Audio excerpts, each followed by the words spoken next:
Episode number 49. This is all very well, murmured the king. Yes, this is just the account the duke gave me of the affair. Poor cardinal. 7 men in 2 days, and those of his very best. But that's quite enough, gentlemen. Please to understand, that's enough. You have taken your revenge for the rooferoo, and even exceeded it. You ought to be satisfied. If your majesties so, said Treville, we are. Oh, yes, I am, added the king, taking a handful of gold from La Chesnay, and putting it into the hand of D'Artagnan. Here, said he, is a proof of my satisfaction. At this epoch, the ideas of pride, which are in fashion nowadays, did not prevail.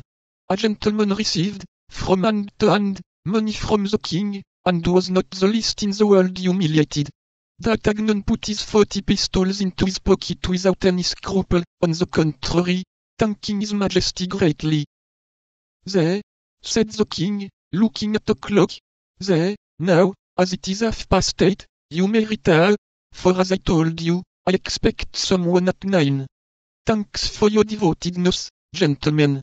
I may continue to rely upon it, may I not? Oh, sir! Cried the 4 companions, with one voice.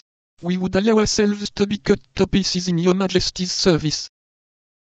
Well, but keep all, that will be better, and you will be more useful to me. Treville, added the king, in a low voice, as the others were retiring, as you have no room in the musketeers, and as we have besides decided that a novitiate is necessary before entering that corps, place this young man in the company of the guards of Monsieur Dizessat, your brother-in-law. Ah, pardieu, Treville. I enjoy beforehand the face the cardinal will make. He will be furious, but I don't care. I am doing what is right.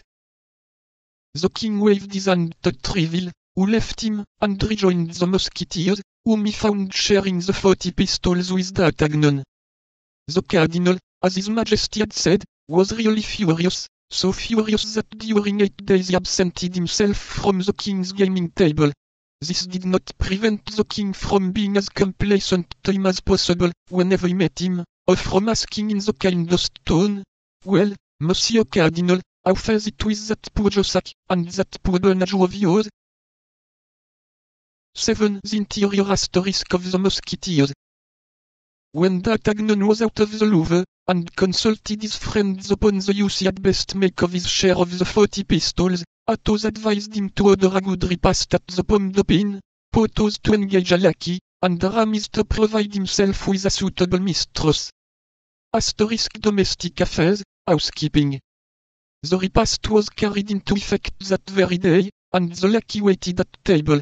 The repast had been ordered by Athos, and the lackey furnished by Porthos. He was a Picard, whom the glorious musketeer had picked up on the bridge tunnel, making rings, and plashing in the water. Porthos pretended that this occupation was proof of a reflective and contemplative organization, and he had brought him away without any other recommendation. The noble carriage of this gentleman, for whom he believed himself to be engaged, had won Planchet, that was the name of the Picard. He felt a slight disappointment, however, when he saw that this place was already taken by a compeer named Mousqueton, and when Porthos signified to him that the state of his household, though great, would not support 2 servants, and that he must enter into the service of D'Artagnan. Nevertheless, when he waited at the dinner given by his master, and saw him take out a handful of gold to pay for it, he believed his fortune made, and returned thanks to heaven for having thrown him into the service of such a Croesus. He preserved this opinion even after the feast, with the remnants, of which he repaid his own long abstinence. But when in the evening he made his master's bed, the chimeras of Planchet faded away. The bed was the only one in the apartment, which consisted of an antechamber and a bedroom.